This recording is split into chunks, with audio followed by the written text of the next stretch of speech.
Dark Crystal: Age of Resistance, a show that followed 3 heroes on their epic journey to end the genocide of their people and save their home planet of Thra from their tyrannical rulers. A show that had an all-star voice cast of Jason Isaacs, Mark Hamill, Helen Bonham Carter, and so many others. A show that just this weekend won an Emmy. Is canceled. Hi Lunch Buddies, it's Kat, and today we will be doing this tangent talk all about the Age of Resistance. Today we'll be covering why the show getting canceled was completely stupid, and 2, why the show should not have won an Emmy. So let's get started. Now, I know not everyone grew up on the high fantasy puppeteered film of The Dark Crystal. I know that not everybody got to enjoy the songs of the Mystics, the sass of Olgra, or the horrors of the Gartham late at night.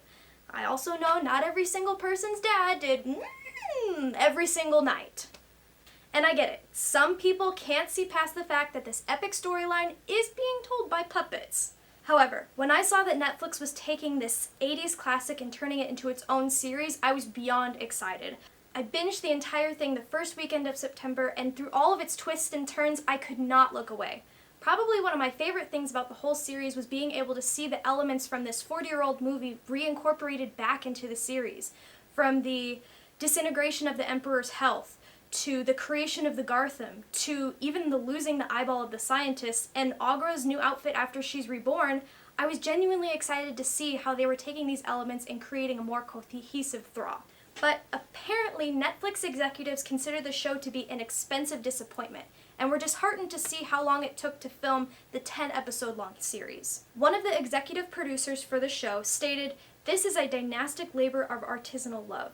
To get it right, you need everybody. You need the Hensons, you need the frauds, you need a certain amount of commitment financially and in terms of time. And it's hard to get right. Out of everything I've worked on, this could probably be the hardest one to get right. And the conditions have to come together for it to be exactly what it needs to be." To me, this just reads as someone who didn't know what they were signing up for. Like, oh no, the directors and show writers want to make sure that we're creating a cohesive unit of a show, and oh no, the master puppeteer we hired to make puppets needs time to make puppets. This show is only 10% CGI, which means that 90% of what you're seeing is either a handcrafted set piece, a robot, or a puppet. And yes, I understand that this is an incredibly expensive project to start. However, they spent the past 5 years crafting these characters and sets. A second season really wouldn't take that much more commitment of time and finances. Now, I couldn't find an exact number for how much the show cost to produce, but if Netflix focused less on the torture of small animals and the sexualization of young girls, maybe they would have more of a budget. Now, the cancellation of Age of Resistance came as a shock to most of us, especially after they won an Emmy this weekend for Outstanding Children's Program. However, they really shouldn't have won this award. This is not a children's program. I have no idea what the judges were watching. Did they seriously forget this? Or did they forget about this? Or this?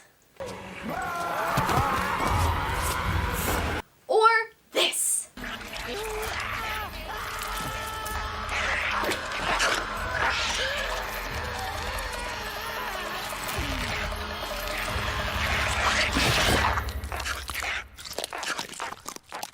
If you watch The Dark Crystal, you know how this will end. You know that the characters that we're rooting for will end up dying at the hand of the Skeksis. You know that we are watching a genocide and the corruption of an entire world. You know that no matter how much we hope that they win in the end, they will inevitably fail. Does this scream Outstanding Children's Program to you? No. And I get it. In episode 7, we get a puppets doing a puppet show, and Hup is super sweet and cute. And in the end, yeah, they're all Muppets, but this show is not meant for this award.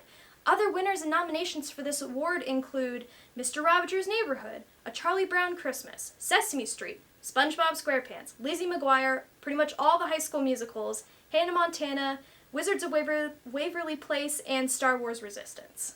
Do I think Dark Crystal: Age of Resistance deserved an Emmy? Hell yes. But certainly not this one. It just doesn't make sense. But really, what makes sense in 2020?